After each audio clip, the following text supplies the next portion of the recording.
So in the wake of James Comey's firing, there have been calls for an independent special prosecutor to step in and take over the Russian election interference probe. My next guest is not among them. Senate Intel Committee member James Lankford says the career FBI agents still present will carry that ball forward. And he joins us now. Senator, good to have you with us tonight. Thanks, good to be with you. So I understand that you were in a meeting that the president was leading this evening or later this afternoon. Was any of this brought up there? What did he talk about? I had some brief conversation with the president about it. We were meeting on tax policy and trying to work through some issues there.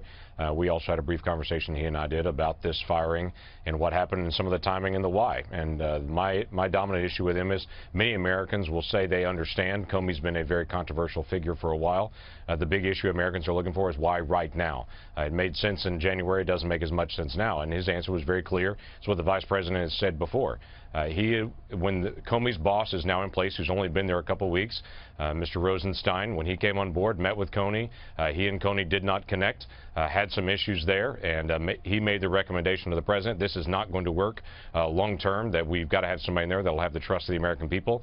And he made the recommendation, and the president made a decision to say, all right, do it.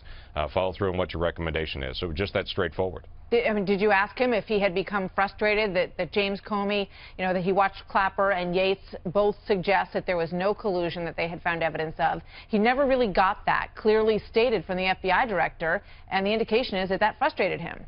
No, we had no conversation about the Russia involvement at all. I serve on the Senate Intelligence Committee. I wouldn't even bring that up in a one-on-one conversation with the president at all. But he also said it was very straightforward. Obviously, the American people have lost trust for Comey. Comey, I think, has been a very solid servant of the people. I think he's done what he could do. He's been in a very difficult position that, quite frankly, the Clinton campaign put him into. Once Hillary Clinton was taking private information home, it put him in a very difficult situation there. I think he made the best of a bad situation, but he was second-guessed all over, and he was damaged. So in terms of this testimony, two things from Catherine Herridge's report that we just heard.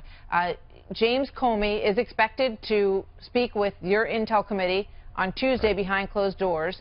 What do you hope to learn in that? And has your approach changed given the fact that he's now a private citizen?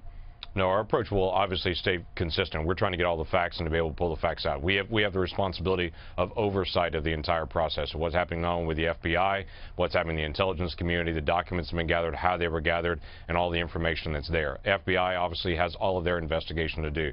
So we've worked with the FBI all along. They have a separate track, which we're providing oversight for. The FBI will continue on that same track. There are career prosecutors that are there. James Comey is not conducting the day-to-day investigation of this. He does final sign-off on things, but it's the career folks that have been there that are very solid in that investigation. They will continue on that investigation, and they will quickly have someone to be able to make that final call in the interim time period until we get a new director.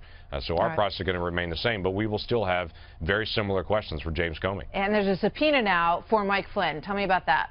That's correct. Mike Flynn was supposed to turn documents over to us by yesterday. He did not do that, according to what we understand to his counsel. What kind of documents are you looking for there? Well, we have subpoenaed a large number of documents, everything related to the questions we've given him, but I'll leave that out there.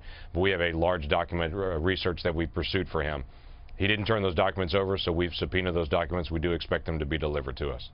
In terms of a special prosecutor, you feel confident that the committees that are in place that are investigating this can do the job, or do you think that's necessary?